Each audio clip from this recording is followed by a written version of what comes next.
ازيكم؟ النهارده هعمل معاكم بيف استروجانوف. اكله سهله وبسيطه وهنعملها بدون تكلفه عاليه. هنعمل بالبدايل بتاعه الوصفه الاصليه باحلى طعم وقوام، هتاخدوا نفس الطعم وبدون تكلفه عاليه. اول حاجه انا بجيب نص كيلو لحمه ستيك، تمام، وهقطعها معاكم بالشكل ده. مش عايزينها تبقى رفيعه خالص علشان ما تنشفش معايا، تمام. هوريكم قطعه، تمام.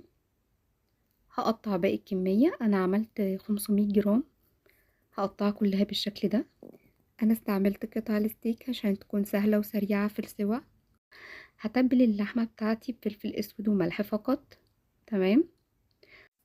طبعا قبل ما اتبل اللحمة انا بديها شطفة سريعة واصفيها كويس، وهبتدي اتبلها بالشكل ده وهسيبها على جنب. ونيجي بقى نقطع المشروم بتاعي. انا نزلت بربع كيلو مشروم، تمام. احنا عشان نظبطها صح لكل نص كيلو لحمة ربع كيلو مشروم، تمام، ابيض او بني زي ما انتوا حابين. هنبتدي نمسح المشروم معايا بمنديل. المشروم ما بيتغسلش يا جماعه، احنا هنمسحه معايا بالمنديل. هننضف الكميه بتاعتي كلها وهبتدي اقطعه معايا بالشكل ده، تمام. قطعه تكون القطعه مش سميكه قوي ومش رفيعه، تمام. بعد ما اخلصه كله هيجي في طاسه سخنه على النار، هنزل بمعلقتين زبده وشويه زيت زيتون صغيرين. واول ما الزبده تسيح وتبتدي تسخن كده على نار متوسطه هبتدي انزل باللحمه بتاعتي، تمام. مش هنحط اللحمة على بعض، احنا عايزين على نار متوسطة وندي تشويحة. هي مش هتاخد سوا اصلا، يعني احنا هندي دقيقة على الوش ده ودقيقة على الوش ده، ومش هنزود عن كده عشان ما تنشفش معايا، تمام. حتى لو عملتها على طاستين او 3 عادي. واهم حاجة علشان اللحمة ما تنشفش مني لازم اغطيها او احطها في علبة، تمام. ومكان اللحمة هزود قطعة زبدة، وهضرب معايا بصلة او اقطعها قطع كبيرة، او لو حابين جوليان زي ما انتوا حابين، تمام. انا دي بصلايه كبيره نزلت بيها على الزبده بتاعتي وهبتدي اقلبها كويس.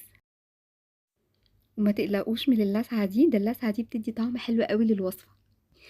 انا هنا نزلت بالمشروم بعد ما اديت تشويحه للبصل وابتدى يدبل حوالي 3 4 دقايق، وبنزل بالمشروم بتاعي دقيقتين تشويح. وهنزل بمعلقه توم مفروم، دي معلقه صغيره، حوالي 5 فصوص توم، تمام. هدي تشويحه تانية 3 دقايق كمان، وهنبتدي ننزل بمعلقتين دقيق بالشكل ده. هنوزعهم كده والنار تكون عندي متوسطة، وهبتدي اشوح فيهم على طول دقيقة بالظبط، ريحة الدقيق تطلع. وهنبتدي بقى نجهز معايا كوباية شوربة لحم. ولو مش متوفر عندي هدوب مكعب مرقة لحم في كوباية مية سخنة وهنزل بيها. وهنا هوطي النار وهبتدي اقلب تقليبة سريعة، تمام. وهنزل معايا بمعلقة صويا صوص، وهنا معلقة مستردة كبيرة، وهنتبل بملح وفلفل اسود فقط. انا هنا كنت هديت النار واديت تشويحة كويسة حوالي دقيقة لحد ما المكونات بتاعتي تتجانس كويس مع بعض. وهنزل بقى هنا ببديل كريمة الطهي. لو عندي كريمة طهي انا عايزة كوباية بالظبط، ما عنديش نص كوباية قشطة عليها نص كوباية حليب، وهنزل بيها على الخليط بتاعي. واهم حاجة ان انا اقلب القشطة مع اللبن لحد ما تدوب خالص قبل ما انزل بيها. وهدي تقليبة. هننزل بقى هنا بقطع اللحمة اللي احنا حمرناها، معلش انا ما اتصورتش معايا فنزلت بقطع اللحمة على طول. وهنا جبت علبة زبادي، وبديل بتاعها ممكن زبادي يوناني ممكن سوار كريم، فانا عملتها بالزبادي العادي. وابتديت اخد شوية من الصوص بتاعي ده وانزل بيه على الزبادي واقلبه كويس، ونزلت بيه على الصوص بتاعي، تمام. عملت الخطوة دي ليه؟ علشان لو نزلت بالزبادي معايا على طول الزبادي هيخرز معايا وهيبقى شكله مش ظريف.